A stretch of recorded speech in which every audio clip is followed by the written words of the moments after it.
문화체육관광부의 차관이신 박선규 집사님 모셨습니다. 네, 안녕하세요. 어서 오세요. 반갑습니다. 안녕하세요. 안녕하세요. 초대해 주셔서 감사합니다. 고맙습니다. 바쁘신데 이렇게 와주셔서 아유, 고맙습니다. 두 분께 성함이 똑같으셔가지고 영광입니다. 예, 저희 사이에 특별한 인연이 있습니다. 아, 네, 무슨 인연인가요? 선님이 하신. 아주 친한 친구예요. 예. 중학교 시절에 아주 단짝 친구입니다. 이름이 똑같았고 예. 인물은 뭐 최선기 집사가 저보다 좀 더 낫지만은 아유, 그렇게 사람은 솔직한 제가 더 낫습니다. 그래서 학교에서는 두선규라고 불렀죠. 네, 아, 그냥 성함 갖고 그냥 친구가 아니라 아주 친한 단짝이셨군요. 그렇습니다. 네. 예. 최근에 그 평창 네. 동계 올림픽 유치 때문에 정말 바쁘셨죠. 지금도 계속 하고 계시죠? 아 물론이죠. 반드시 성공시켜야 된다는 그럼요. 사명감을 가지고 예. 합니다. 이번에 이제 세 번째 도전하는데 실무 책임을 제가 맡아가지고 있습니다. 그래서 지난번 실사팀 왔을 때 바빴고 오늘도 오기 전에 사실 그 특별 회의를 좀 하고 오는 길입니다. 네, 네. 어떻게 가능성은 어떻게 보세요? 솔직히 냉정히. 솔직히 냉정하게 말씀드리면 제가 하나 확실히 말씀드릴 수 있는 게 있죠. 네. 하나님이 도와주시면 되지요. 아멘. 예. 오늘 시간에 정말로 이 방송을 보고 있는 대한민국의 우리 형제 자매분들께 부탁드리고 싶어요. 기도해 주십시오. 이게 박선규 차관을 위한 것만도 아니고 예. 이명박 대통령만 위한 것도 아니고 대한민국 전체 국민과 대한민국을 위한 길입니다. 대한민국이 지금 단계를 넘어서 선진화로 갈 수 있는 그리고 그 속에서 대한민국이 역량을 펼칠 수 있는 그런 아주 귀한 무대가 될 것이기 때문에 기도로 많이 좀 도와주십시오. 예. 네, 아유, 그거는 네. 7월 6일이죠? 네. 정말 네, 지금부터 기도해야 해도 시간이 있으니까 그죠. 같이 예. 정말 네. 마음을 모으면 그리해 주십시오. 큰 힘이 될 것 예. 같아요. 예, 예. 어느 교회 섬기세요? 지금 섬기신 교회? 저는 동천교회라고요. 네. 영등포에 있는 자그마한 교회입니다. 역사는 100년이 넘었는데 아직도 규모는 자그맣습니다. 네, 네. 그럼 거기 섬기신 지가 오래되셨죠? 그렇죠. 제가 지금 제 고향에서 올라와서 바로 다니니까 45년쯤 됐을까요? 거의 뭐 예, 고향이시네요. 고향이죠. 예, 예. 그 교회에서는 저를 이제 제가 교회에서 아주 어린 시절부터 자라서 예. KBS 기자도 하고 우리 최선규 집사님하고 같이 방송도 하고 청와대 대변인도 하고 지금 차관도 하고 하니까 교회 분들이 좋아하세요. 사실은 제가 45년 전쯤에 동천교회 나갈 때는 동천교회에서도 가장 가난하고 가장 어려운 집안에 가장 도움의 손길이 필요한 그런 상황이었거든요. 그런데 한 단계 올라와서 이제 제가 사회적으로 활동도 하니까 예. 많은 분들이 그렇게 얘기하시는 것 같아요. 박선규 집사님 봐라. 열심히 신앙생활하니까 하나님이 봐주지 않냐. 믿을 게 하나님 빽밖에 없다는 거 박선규 집사 보면 알지 않냐. 이렇게 얘기하시는 것 같아요. 그래서 요즘도 교회를 열심히는 못 갑니다. 지금 사회에서 일 때문에 갈 때마다 찬양대석에 서서 찬양은 같이 하려고 합니다. 네. 그러면 제 귀에 들려요. 박선규 집사 오늘 오셨네. 그걸 보시는 분들이 좋아하시는 것 같아요. 네. 저는 또 거기서 힘도 얻고. 그러니 얼마나 좋아요. 그래요. 그 많은 분들이 사실은 뭐 그냥 이렇게 바라만 볼 거 아니잖아요. 응원하는 거죠. 기도하면서. 박선규 집사님 위해서 중보기도 할 거 아니에요. 그럼요. 네, 네. 그럼요. 네.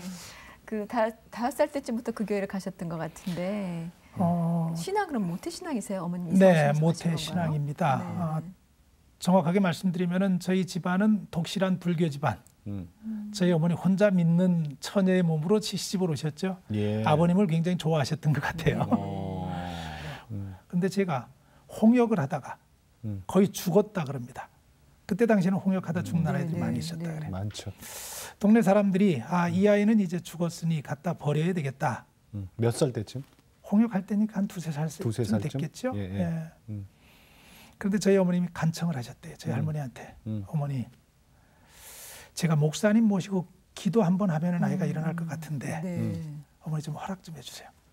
그때 저희 할머니 허락 안 하실 수 없죠. 왜냐하면 제가 저희 집안의 장손이거든요.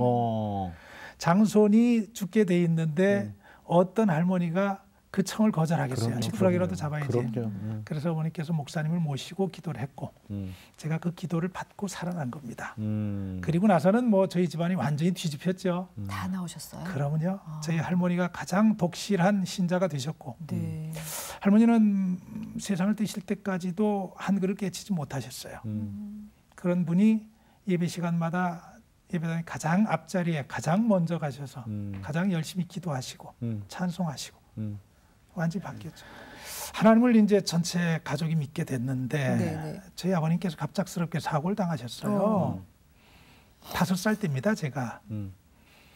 근데 저희 아버님이 마을의 이장 일을 보셨는데 이장의 역할은 돈 없는 주민들을 대신해서 봄에는 농협에서 비료를 외상으로 얻어다가 다 나눠주시고 추수가 끝나면 돈을 걷어가지고 그거 다 갚고 급하게 돈 필요한 분이 있으면 돈도 빌려주시고 또 당신이 빌려주지 못하면 빌릴 수 있도록 보증도 서주시고 뭐 그런 일을 하셨다 그러는데 아버님 갑작스럽게 돌아가신 거예요. 근데 저희 어머니가 31살 때입니다. 정말 일찍 돌아가셨네요. 제가 5살, 제 누이가 6살, 그 밑에 여동생이 3살, 막내가 100일. 100일? 제가 지금 이렇게 웃으면서 얘기하죠. 근데 제가 31살이 지나고 나서야 31살은 어른이 아니고 애라는 사실을 알았어요. 그러니까요. 애는 내 식구. 근데 저희 어머니 눈물이 안 나오시더래요. 너무 기가 막히다. 아버님이 돌아가신 것도 기가 막힌데 더 기가 막힌 상황이 기다리고 있었던 거예요. 뭐냐면은 그 부채들? 사람들이 다 돌아서시더래요. 다는 아니겠지만 많은 분들이 나는 비료 빌려간 일 없다. 나는 돈 갖다 쓴 일 없다. 그리고는 한쪽에서는 당신 남편이 보증을 섰으니 당신이 책임져야 한다.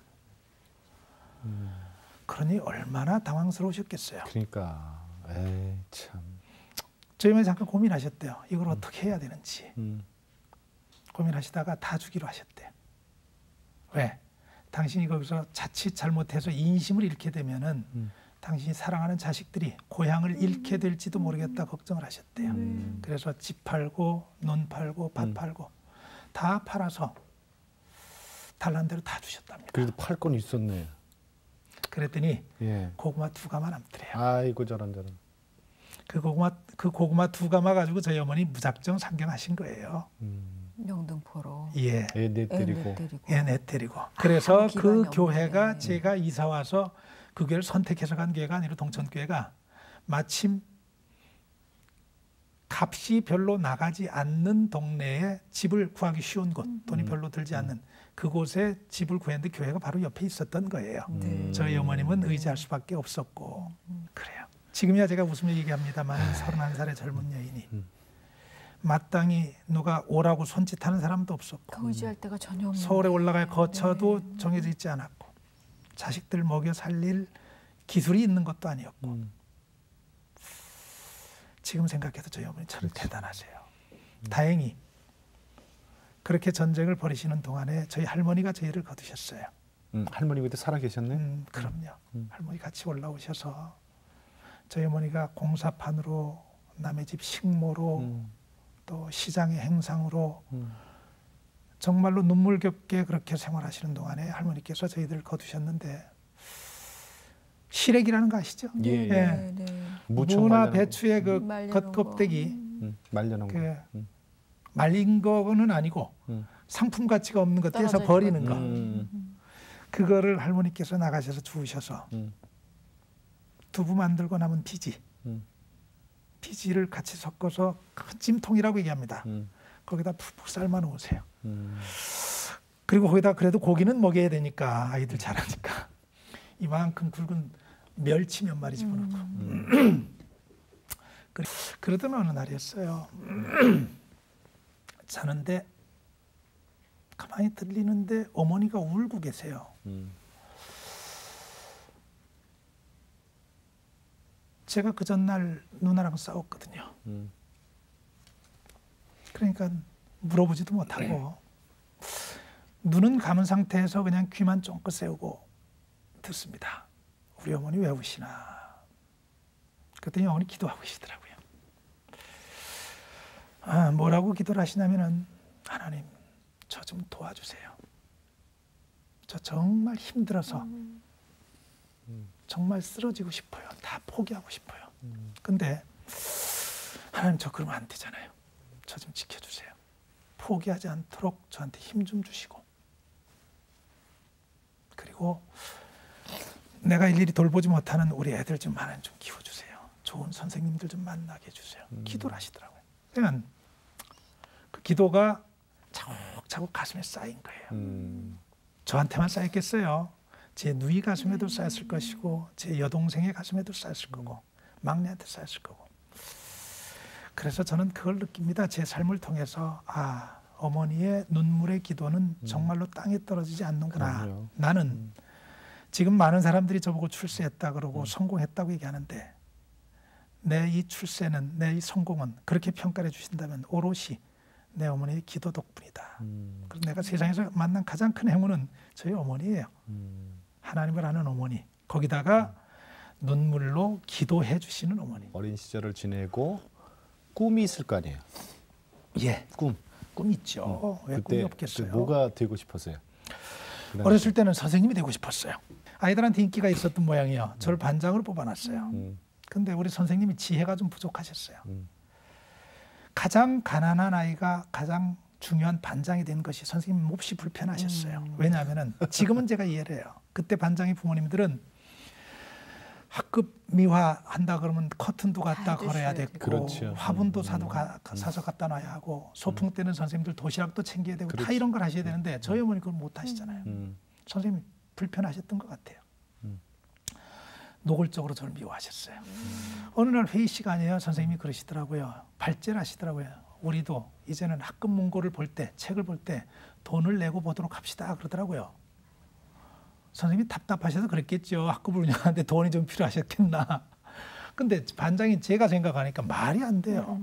무슨 학급 문고를 보는데 돈을 내? 왜 말이 안 되니까 그래요. 그렇기도 하고 안 그래도 애들이 책을 안 보는데 돈 내고 보라 그러면 애들 보겠어요. 그러니까 더 안 보지. 예. 그때나 지금이나 제가 눈치가 별로 없습니다. 그래서 손을 번쩍 들고 얘기했어요. 선생님 저는 반대입니다.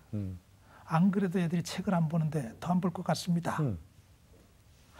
선생님한테 정면으로. 이 얘기가 끝나기도 전에 선생님이 그러세요. 뭐야 반장이란 새끼가 그런 소리를 해.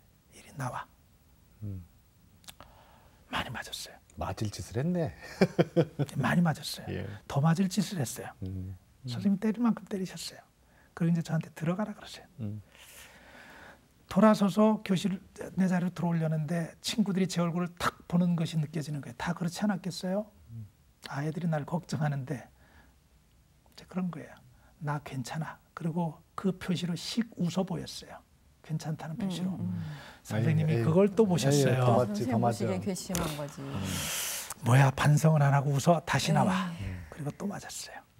그럼 그 다음 시간 체육 시간입니다. 공교롭게 제 교실은 운동장 바로 옆에 있었어요. 아이들이 다 체육 시간에 체육복 갈아입고 선생님 호루라기 맞춰서 체육 활동하는 시간에 저는 선생님 자리 앞에 무릎 꿇고 앉아서 반성문을 쓰고 있었습니다. 뭘 잘못했는지도 모르는 반성문. 그때 제 가슴 속에 꾹꾹 눌렀었어요. 나 학교 가서 선생님 돼야 되겠다. 가서 가난한 아이들, 어려운 아이들 사랑하는 선생님 돼야 되겠다. 그래 꾹꾹 눌러 쓴 거예요. 그래서 제가 고려대학교 사범대를 갔죠. 근데 지금 이러고 있죠. 왜 선생님 안 되셨어요? 그랬는데. 어떻게 하나님이 내주셨어요? 그래서 참 제가 지금도 철들고 나서 제 가슴속에 담고 있는 말씀이 있어요. 잠언 16장 9절입니다. 사람이 마음으로 자기의 길을 계획할지라도 그 걸음을 인도하는 이는 여호와시니라. 전 선생님 됐어요. 얼마나 절실한 꿈이에요. 그런데 교생 실습 가서 제가 교직의 다른 모습을 보게 됐어요. 권위주의적인 모습, 굉장히 폐쇄적인 모습. 거기다가 교생은 갔군요. 예, 갔습니다. 아, 내가 이거 잘 안 맞을지 모르겠다는 걱정을 좀 하게 됐어요. 그러는 와중에 진로를 고민하는데 어느 날 언론사 시험이 있는 거예요. 그때가 87년입니다. 1987년도. 친구들이 방송사 시험 보는데 원서내러 간다고 저보고 같이 가자는 거예요. 너는 안 가냐 이거예요. 그래서 친한 친구들이 가길래 그래, 그럼 나도 한번 해볼까? 그리고는 가서 원서를 냈어요. 그러니까 저는 지금 고백한데 기자가 될 때 PD와 기자의 그 역할 구분도 잘 못하는 상태에서 제가 원서를 냈습니다. 전혀 모르셨는데 그냥 내보셨군요. 그렇죠. 같이. 근데 놀라운 일은요. 1번부터 150번까지 국어, 영어, 상식 문제가 나오는데 정말 모르는 문제가 없는 거예요. 쭉 문제를 풀어가는데 이거 이상하다는 생각이 들어요. 누가 나를 시험에 붙여주기 위해서 일부러 그렇게 낸 것처럼. 일부러 아는 문제만 다 뽑아낸 것 같아요. 아, 이거 수석하셨다는 얘기네. 시험 보다가 잘못하면 붙겠다 이거. 정말 잘못하면 붙겠다 생각이 들어요. 제가 1차는 합격을 했어요. 필기시험? 그렇죠. 예, 예. 예, 150문제 중에서 뭐 특별하게 고민한 문제는 별로 없었으니까. 근데 이제 문제는 2차 시험인데 1차 시험에서 2차 시험까지의 간격이 한 사흘, 나흘 정도 됐습니다. 근데 1차 시험 합격자 발표하는 날 제가 병원에 입원을 했어요. 왜냐하면은 저보다 한 살 많은 제 누나가 큰 사고를 당했어요. 사고를 당해서 전신 98% 3도 화상이었습니다. 그러면 치사율이 98%예요. 워낙 큰 사고였기 때문에 병원에서도 가능성이 없다고 그냥 드레싱만 해주고 치료를 안 해주더라고요. 근데 그때 보니까 화상 환자들의 특징이 있더라고요. 마지막 운명하시는 순간까지 의식이 또렷해요. 누님이 어느 날 그러세요. 저보고 야 선규야 왜 이 사람들 나는 치료를 안 해주니? 왜 치료 안 해준지 모르겠어. 그러시더라고요. 그럼 막 가슴이 찢어지죠. 제가 병원에 제가 부탁을 했어요. 수술합시다. 그랬더니 가능성이 없다 그래요. 실패해도 원망하지 않겠습니다. 도와주십시오. 우리 누님이 잘못돼서 세상을 뜨시더라도 최선을 다해서 치료를 받았다는 만족감만은 가질 수 있도록 그렇게 좀 해주십시오. 병원에서 그러면은 가족이 원하시고 환자가 젊으니 한번 해보십시다 했어요. 근데 화상 환자의 수술이라는 게 피부 이식 수술이잖아요. 그렇죠. 그러면은 우리 가족 중에 누가 그걸 하겠어요? 제가 피부를 줘야지요. 제 누나인데.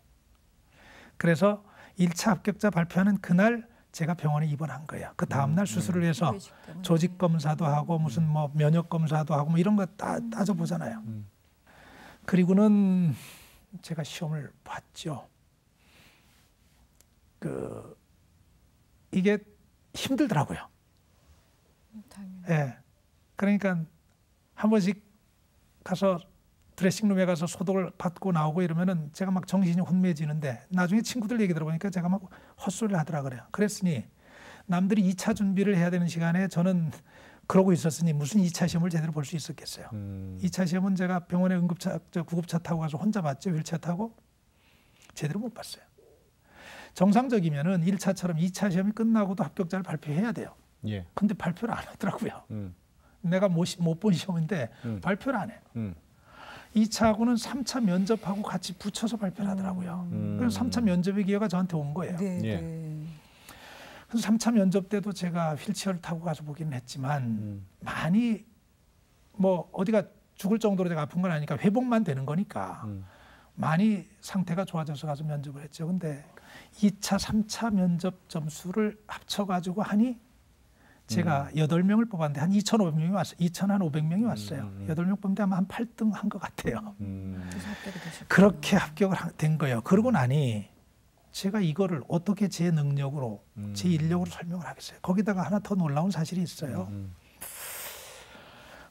제가 그때 시험 볼 때는 5공화국이었습니다. 5공화국에서는 이른바 대학생들이 많이 이른바 정부에 대한 반발을 했었어요. 그렇죠. 그 운동을 많이 했는데 제가 그런 학생들 가운데 일부를 녹화사업이라는 이름으로 군대를 이렇게 먼저 데리고 갔어요. 녹화사업 참 오래간만에 듣네요. 저도 녹화사업으로 군대를 갔었어요. 그렇다고 제가 무슨 심각하게 운동을 한 사람도 아니었고 그랬어요? 시범 케이스에 그랬는데 걸리셨구나. 1차로 이제 간 거예요. 그러니 그런 데를 갔다 온 사람들은 사회에서 예. 교도소 다녀온 사람들 이렇게 빨간 줄이 거진다고 얘기하듯이 저도 표시가 있는 거예요. 근데 제가 공영방송 시험 봤잖아요. 예. 저는 시험은 이제 면접까지 해놓고 나니까 내가 할 일은 했다는 생각이 드는데 그게 걸리는 거예요. 그렇죠. 근데 합격이 된 중요하죠. 거예요. 예. 근데 그때 당시에 KBS 사장이 정구호 씨라고 하는 분입니다. 저는 그분을 한 번도 뵌 일이 없죠. 면접할 때 한 번 뵌 것밖에는. 그분이 그러셨다는 거예요. 아니 젊은 친구가 그것도 기자를 하겠다는 친구가 이런 것도 이 정도는 없이. 패기가 있어야 되는 거 아니야? 괜찮지? 뽑았다는 거예요. 그거예요. 하나님께서 당신께서 계획하시는 일이 있을 때는 여기저기에 필요한 사람들 꼭 필요한 모든 것들 골고루 다 갖춰 놓으시는 거예요. 그 갖춰놓은 모든 자리에서 이 사람과 사건과 사물까지도 심지어 모든 것들이 다 그 결과를 만들어내기 위해서 좋게 작용하는 거예요.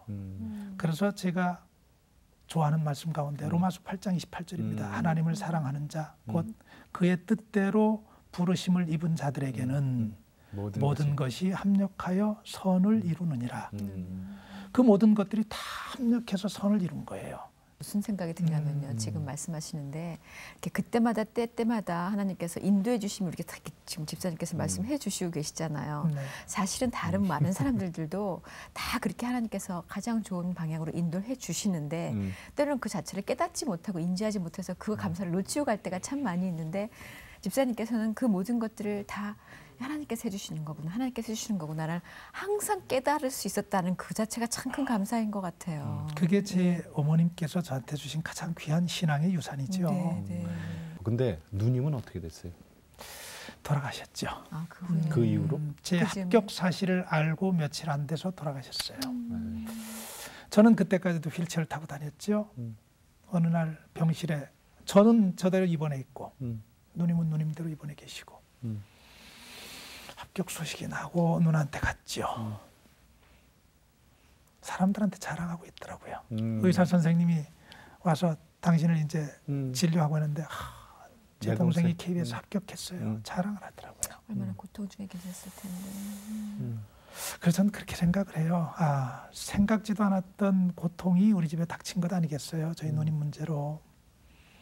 그렇게 큰 어려움을 당한 우리 가정에 하나님께서 그 고통과 어려움을 상쇄할 수 있는 기제로 또 저를 좀 택해 주셨구나.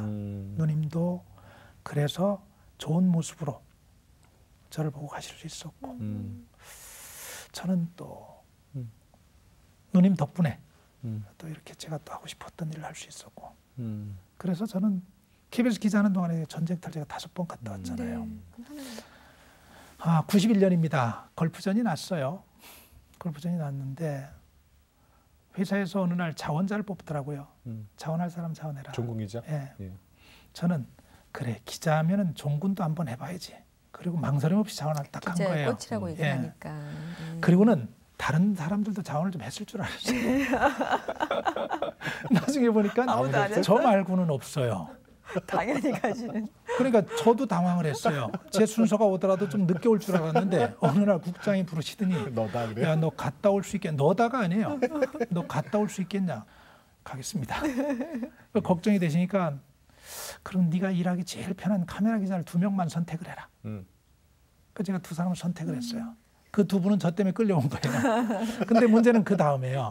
집에서 얘기를 해야 되잖아요. 그렇죠. 근데 집에서 내가 야 전쟁터 간다 그러고 와이프한테 얘기 못 하잖아요. 제 큰 딸아이가 70 며칠 됐을 때입니다. 저도 작년, 제 처도 작년인데. 그래서 작전을 짠 거예요. 그래서 11시 전에 탁 집에 들어갑니다. 들어가자마자 뉴스를 탁 들면 보도본부 24시를 합니다. 이윤성 지금 의원이 나와서. 그럼 걸프전 소식이 탁 나옵니다. 제 옆에 와이프가 있고 어머니가 앉아 계세요. 그 뉴스를 보면서 그래요. 야, 저런 세계적인 전쟁터는 우리도 우리 기자가 나가서 취재해야 되는데 언제까지 저 외신을 받아야 되는지 참 이거 답답하네. 제 와이프가 눈치가 빨라요. 그렇게 한 2번 하니까 딱 눈치를 채더라고요. 왜? 나가요? 그래서 무슨 소리야? 내가 저기를 어떻게 나가? 못 나가지. 근데 혹시 나가라 그러면 어떻게 하지? 뭘 어떻게 해? 사표 내야지. 숨도 안 쉬고 사표 내야지요. 안 된다 이거네요. 그래서 제가 이제 거기서는 의도된 화를 내는 겁니다. 야, 당신 정말 나쁜 사람 아니냐? 내가 얼마나 기자 생활을 지금 행복하게 하고 있고 내가 여기 올 수 있도록 하나님이 어떻게 도와주셨는데 그걸 그렇게 쉽게 그만두라 그러냐? 당신 나쁜 사람이다. 그리고 아니 나는 안 되고 다른 사람은 나가도 괜찮고 그런 비겁한 얘기가 어딨냐. 그리고 나를 왜 이렇게 사람을 비겁한 사람을 만들려고 그러냐. 나 당신 이런 사람인지 몰랐다. 문 탁 닫고 나간 겁니다. 거기까지. 각본을 제가 한 일주일 왔다 갔다 한 거예요. 그러고 나니까 와이프가 탁 제안을 하더라고요. 수정 제안을. 좋다. 그러면 회사에서 명령하면 반대 안 하겠다. 하지만 지원을 절대 하지 마라. 자원하지 마라. 미쳤냐 내가 자원하게. 자원 절대 안 한다. 그리고 한 거예요. 가서 제가 40며칠 있었어요. 40며칠 있었는데 그 40며칠 동안에 아예 100일이었잖아요. 근데 아빠가 전쟁터 나가는데 어떻게 100일 잔치를 하겠어요? 못하지요. 못하죠. 그래서 100일은 잔치를 못했다가 돌잔치를 뻑적지근하게 한 거예요. 돌잔치를 뻑적지근하게 했는데 어떻게 뻑적지근하게 했냐면 손님을 많이 모셨다는 거예요. 일주일을 했어요. 한 일주일을. 어휴. 저녁마다 집으로 손님을 청해서 저희 어머님이 손님은 손수 만든 음식을 대접해야 되는 것이 저희 시골 어른들이 가지고 있는 생각이기 때문에 저희 처갓집 식구들이 총동원되고. 그때 기억나요? 기억나죠? 가셨군요. 네. 마지막 손님이 회사의 제 동료들입니다. 네네. 회사 동료인데 동료 중에 제 차에 대학교 후배가 있어요. 이 친구가 들어오면서 자기 딴에는 친근감을 표시한다고. 아니 형수는 도대체 어떻게 하길래 형이 신혼살림의 전쟁터를 자원하게 만든 겁니까? 거기서 들통난 거예요. 손님 보내놓고 무섭게 싸웠죠. 와이프가 펑펑 울면서 당신 그렇게 무서운 사람인지 몰랐다요. 어떻게 철저하게 나를 속일 수 있었냐. 내 생각을 안 했냐. 할 얘기가 없더라고요. 할 말 없네. 그쵸. 진짜로. 잘못했다 그랬죠. 40일 계셨다고요? 47일 정도 근데 그걸 있었어요. 5번 하셨잖아요. 근데 그러니까 한 번도 아니고. 한 번은 했지만 나머지 4번도 다 자원이었어요? 나머지 4번 중에 한 번 더는 자원. 나머지 또 차출? 한 번은 자의반 타의반. 나머지 2번은 강제 명령 뭐 그랬습니다. 잘하니까. 근데요. 저는 그거 통해서 또 기자로서 제 안목을 가질 수 있게 됐고요. 하나 아까 좀 말씀드리고 싶었던 게 빼먹은 게 있어요. 제 처는요. 물론 저한테 잘합니다. 근데 제가 보니까 하나님께서 제 어머니를 위해서 예배 두신 친구였어요. 왜요? 어머님께 잘하세요? 저희 어머님이 젊은 시절부터 그렇게 고생을 하셨으니 얼마나 몸에 많은 병들을 그렇죠. 짊어지셨겠어요. 그중에 제일 심각한 게 심장병이었어요. 목욕탕을 못 가세요. 숨이 막혀서. 걸음을 잘 못 걸으세요. 네. 제 처가 연세대학교에서 간호학을 전공했습니다. 아이고 진짜. 세브란스 병원에서 중환자실에서 진짜 그런 환자들 준비하셨네. 보더니 어머니 이상하다 그래요. 그러더니 막 저는 처음에 좀 반대했어요. 어머니 지금 상황이 말이 아니라고. 그리고 병원에 모시고 가자고 해서 제가 좀 반대를 했거든요.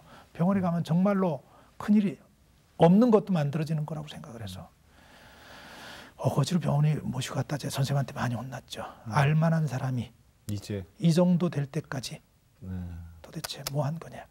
그래서 어머님 수술하셨죠. 심장 수술을 하셔서 그림같이 좋아지셨어요. 그림같이. 당뇨 체크 거기서 병원에서 진단받고 치료받으면서 많이 좋아지셨고 고혈압 치료 받고 어머니가 세상 뜨실 때까지 제 처가 어머니의 주치의였습니다. 왜 안 그렇게 했어요, 그죠? 그러니 어머니께서 참 좋아하셨죠. 참 좋아하셨고 제가 어머니 돌아가시고 나서 제 처한테 얘기했어요. 내가 당신한테는 죽을 때까지 잘할게. 그대가 내 어머니한테 그렇게 말년에 기쁨을 줬는데 내가 잘해야지. 근데 1999년입니다. 어느 날 그때도 당이 조절이 안 돼서 병원에 들어가서 잠깐 좀 조절을 하시러 들어가셨는데 갑작스럽게 쓰러지셨어요. 제가 잠깐 저녁 먹으러 나가 있는 사이에 응급 상황이 생겨서 엘리베이터 앞에까지 나오면서 배웅하셨었는데 급하게 연락이 와서 들어가 봤더니 병실 앞에 마지막 순간에 동원되는 모든 기계들이 다 동원돼 있어요. 의사 선생님이 저한테 통보를 해요. 환자에 따라서는 마지막을 집에 가서 맞기 원하는 분도 있다. 선택을 해라.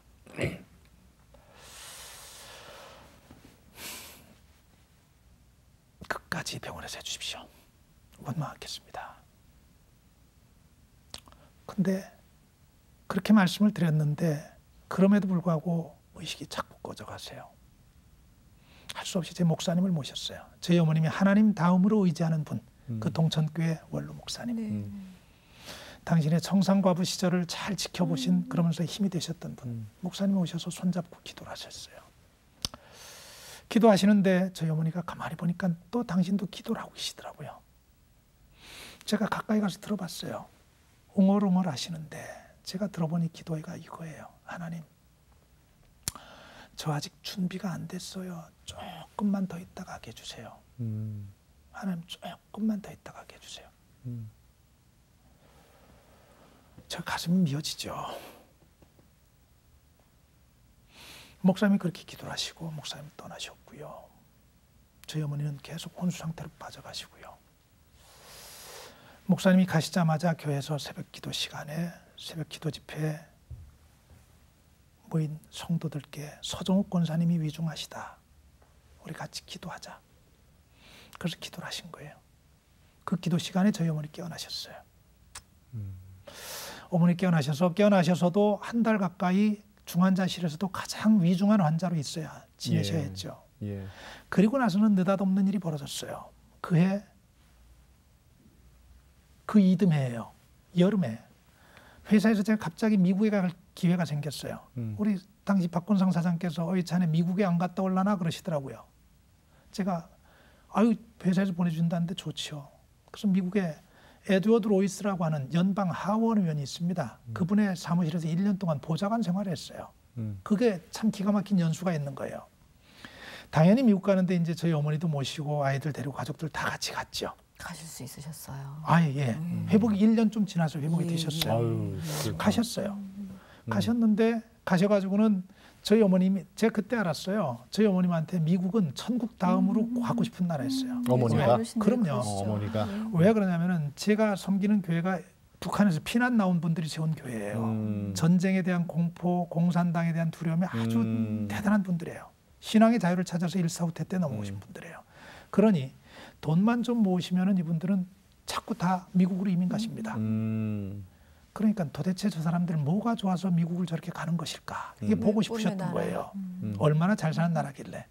그 2001년도에 저랑 같이 가셔서 이제 보신 거예요. 그래서 저희 교회가 미국에 지교회가 몇 개 있어요. 그래요?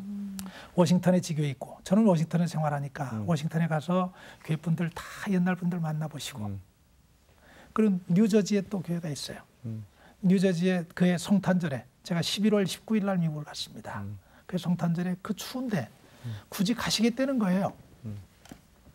그 주변 사람들이 봄에 꽃 피면 편안하게 가시지 뭘 그렇게 가시려고 그러냐고. 그래도 이번에 내가 가야 되겠다고. 그럼 미국에 뉴저지까지 이제 모시고 갔죠. 저도 가서 어른들 다 만나시고 그분들한테 옛날 얘기도 다 하시고 당신이 하고 싶었던 걸 다 이제 푸셨죠. 다 푸시고 그리고는 이제 워싱턴 돌아오셔서는 야 이제 나 미국 재미없으니까 한국 갈게. 한국 오셨어요. 그리고는 한 달쯤 돼서 돌아가셨어요. 비행기 타고 오는 내내 이게 막 마음이 너무 아픈 거예요. 내가 모시고 있을 걸 왜 내가 그냥 어머니를 가시게 했는지, 왜 어머니를 내가 더 어떻게 좀 편하게 못 해드렸는지. 제 처는 처대로 그렇고. 근데 병원에 도착해서 어머니를 딱 보니까요, 저희 어머니가 주무시고 계시더라고요. 돌아가신 분의 모습이 아니에요. 정말로 편안하게 주무시고 계세요. 그러고 나서 어머니의 마지막을 지키셨던 간병인 아주머니한테 말씀을 들었어요. 그랬더니 그분 말씀해요. 어머님은 아셨대요. 당신이 돌아가시는 걸, 이제 떠나실 때가 됐다는 걸. 아침에 일어나셔서 깨끗하게 다 머리까지 감으시고 속옷까지 다 갈아입으시고 그리고 찬송을 하시더래요. 어떤 찬송이냐면은 예수 나를 오라 하네 찬송이죠. 그걸 하시더래요. 병원밥을 다 점심을 비우시고 아주머니는 누우셔서 기도하시는 줄 알았대요. 크게 호흡을 2번 하시더니 세상을 뜨신 거예요. 그 얘기를 들으니까 어머니가 아셨구나. 그러면 나한테 좀 미리 귀뜸이라도 주실 걸. 그러고 나니까 주변에서 사람들이 다 이제 와서 얘기를 하는 거예요. 미국에서 돌아오셔서 한 달 남짓 되는 그 기간 동안 전국을 다 다니시면서 만나고 싶은 사람들 다 만나셨다.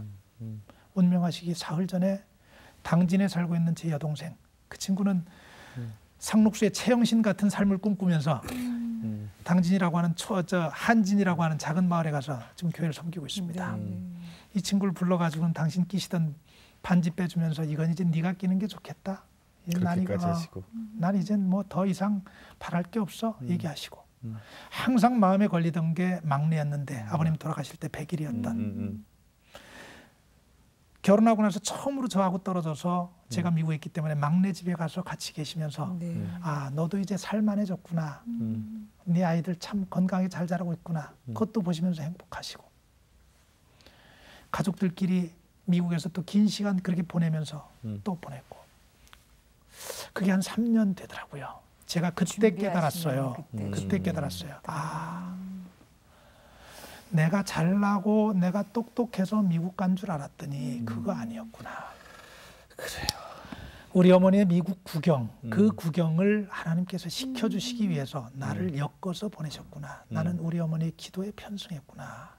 그리고 99년도에 하나님 저 아직 준비가 안 됐어요. 조금만 더 있다 가게 해주세요.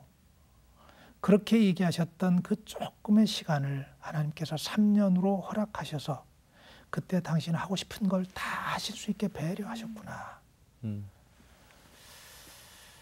그 드는 거예요. 그러니 저희 어머니 정말로 하나님 사랑하셨죠? 정말로 사랑하셨죠? 자, 그러다가 이제 KBS 기자를 그만두시고 언제 청와대 가셨다가 언제 글쎄. 차관님이 되실까요? 아, 이것도 하나님 뜻이죠. 네. 아, 제가 계획한다고 되겠습니까? 제가 일요진단이라는 KBS 프로그램 하면서 윗분들한테 처음으로 제가 제 일을 가지고 부탁을 했어요. 너무 재밌더라고요. 제가 정년 때까지 이 프로그램 할 수 있도록 도와주시면 저는 자리에 욕심 안 부리겠습니다. 보도국장, 보도본부장 안 해도 좋습니다. 정년까지 이거 할 수 있도록 해주십시오. 사장 시켜준다면 그때 또 모르겠습니다. 제가 그거 해보고 싶습니다. 정말 처음에 제가 맡았을 때 굉장히 인기 없었어요.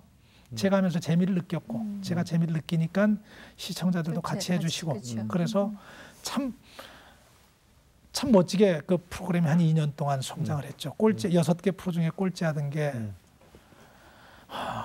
뭐 부동의 1등을 갔으니까 3, 4분기부터는 그리고 나서 일요일 날 아침에 시청률이 한 6.5% 나오니까는요. 굉장히 많이 봤죠. 근데 가장 좋을 때 가장 큰 시련이 오더라고요.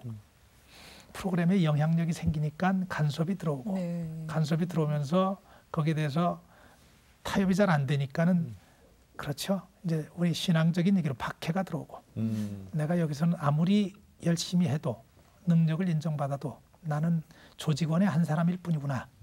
인사권자가 언제라도 제껴놓으면 꼼짝없는 원오브댐의 한계를 가질 수밖에 없구나. 그렇죠. 그 생각을 하면서 처음으로 회사를 좀 떠볼 수 있다면 떠봐야 되겠다. 내가 독립적인 어떤 기능을 할 수 있다면은 내가 이제까지 배운 것 가지고 또 하나님 주시는 그 지혜와 능력 가지고 그래도 뭘 좀 공헌해 볼 수 있었으면 좋겠다는 생각을 가졌어요. 가지고 하나님께 기도를 했죠. 정말 열심히 기도를 했죠. 정말 말도 안 되는 조건을 걸고 하나님께 기도를 했어요. 하나님, 제가 이런 생각인데 하나님 동의하신다면 저한테 답을 좀 주십시오. 12월 19일부터 기도를 했는데요. 1월 31일 날 답이 왔어요. 제가 시한을 못 박은 그 기간이에요. 1월 31일까지 답을 주셔야 합니다. 왜냐하면 제가 사표를 내야 하기 때문에 두 가지 조건을 걸었는데 그 두 가지 조건에 대해서 정확하게 답을 주시더라고요. 그래서 2월 1일 날 미련 없이 사표를 던졌죠. 그랬더니 사람들이 다 놀랬죠. 그분들은 전혀 상상도 못했던 일이니까 저는 기도를 오래 했지만 그리고 하나님께서 이렇게 연결을 해 주시고 계신 거죠. 대변인이라는 게 그 사람을 통해서 본인이 그 모시는 사람의 이미지가 살아나야 하니까 제가 제 지나온 이력 그리고 가지고 있는 생각 이런 걸 생각하면은 아, 박선규가 대변인을 좀 한번 해봐도 괜찮을 것 같다는 생각을 했죠. 저 스스로는. 그리고 마음속에 그 생각만 한 거예요. 하나님께 기도는 했습니다. 기회가 왔잖아요. 그랬더니 생각지도 않았던 순간에 저한테 대변인이라는 자리가 주어지더라고요. 그리고는 정확하게 청와대에서 2년 보름이 있었습니다.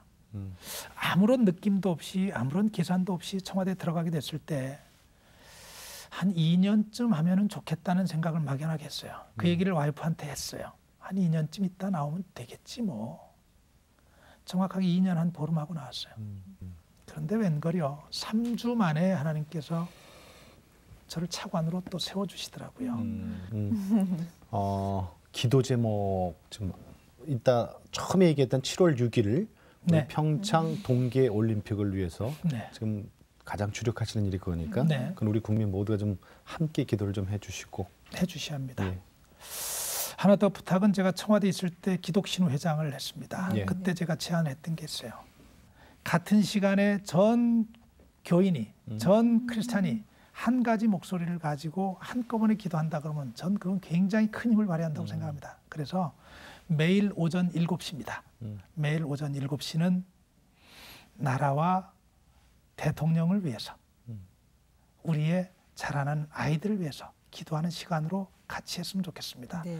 차를 타고 가다가도 식탁에 앉아 있다가도 화장실에서도 7시가 돼간 단 30초라도 1분이라도 그렇게 해서 한 마음으로 기도를 해주면 심해서 기도하는 그렇죠. 시간. 그래서 네, 우리 네. CTS가 그 운동을 같이 해주셨으면 좋겠어요. 7시 예배. 예, 극동방송은 지금 그 기도를 하고 있습니다. 음. 그래서 CTS도 그걸 좀 같이 해주시면은 정말 이명박 대통령 건강하게 안전하게 그리고 지혜롭게 성공해내실 겁니다. 제가 기도로 세운 대통령입니다. 그리고 기도로 이 나라를 이끌어가고 있는 분입니다. 그러니 저희는 이 나라가 잘 되는데 대통령이 성공하는데 다 운명 공동체적인 책임을 가지고 있는 사람들입니다. 기도해 주셔야 합니다. 대통령이 그 말씀하십니다.